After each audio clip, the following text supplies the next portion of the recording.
ಬೆಂಗಳೂರು ಉತ್ತರ ನಗರ ಪಾಲಿಕೆ ವ್ಯಾಪ್ತಿಯ ಯಲಹಂಕದ ಕೋಗಿಲು ಬಂಡೆ ಬಳಿ ನಿರ್ಮಿಸಲಾಗಿದ್ದಂತಹ ಸುಮಾರು 150ಕ್ಕೂ ಹೆಚ್ಚು ಮನೆಗಳನ್ನು ಇತ್ತೀಚೆಗಷ್ಟೇ ನೆಲಸಮ ಮಾಡಲಾಗಿತ್ತು. ಸದ್ಯ ಜಿಬಿಎ ನಡೆಸಿದ್ದ ಅಕ್ರಮ ಒತ್ತುವರಿ ತೆರವಿನಲ್ಲಿ ನೂರಾರು ಜನರು ತಮ್ಮ ಮನೆಗಳನ್ನು ಕಳೆದುಕೊಂಡಿದ್ದಾರೆ. ಯಾವುದೇ ಸೂಚನೆ ಅಥವಾ ನೋಟಿಸ್ ಕೂಡ ಕೊಡದೆ ಮನೆಗಳನ್ನು ಕೆಡವಿದ್ದರಿಂದ ಕುಟುಂಬಗಳು ಬೀದಿಗೆ ಬಿದ್ದಿದೆ.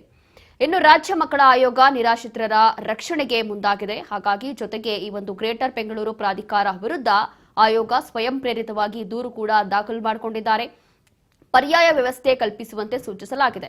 ಇನ್ನು ಇದೇ ವೇಳೆ ಮನೆಗಳ ತೆರವಿನಿಂದ ಮಕ್ಕಳು ಮತ್ತು ಬಾಣಂತಿಯರು ವಸತಿ ಹೀನರಾಗಿದ್ದು ಅವರ ಸೂಕ್ತ ವ್ಯವಸ್ಥೆ ಅವರಿಗೆ ಕಲ್ಪಿಸಬೇಕು ಅಂತ ಹೇಳಿ ಸುಮೋಟೋ ಕೇಸ್ ಕೂಡ ಇದೀಗ ದಾಖಲಿಸಲಾಗಿದೆ. ಅಷ್ಟೇ ಅಲ್ಲದೆ ವಾತಾವರಣ ಏರುಪೇರಿನಿಂದ 500ಕ್ಕೂ ಹೆಚ್ಚು ಮಕ್ಕಳು ಅಸ್ವಸ್ಥರೂ ಆಗಿದ್ದಾರೆ. ಮಕ್ಕಳು ಮತ್ತು ಬಾಣಂತಿಯರಿಗೆ ಪರ್ಯಾಯ ವ್ಯವಸ್ಥೆಯನ್ನ ಕೊಡಬೇಕು ಅಂತ ಹೇಳಿ ರಾಜ್ಯ ಮಕ್ಕಳ ಆಯೋಗ ಜಿಬಿಎಗೆ ವರದಿ ನೀಡುವಂತೆ ಸೂಚನೆ ಕೂಡ ಕೊಟ್ಟಿದೆ.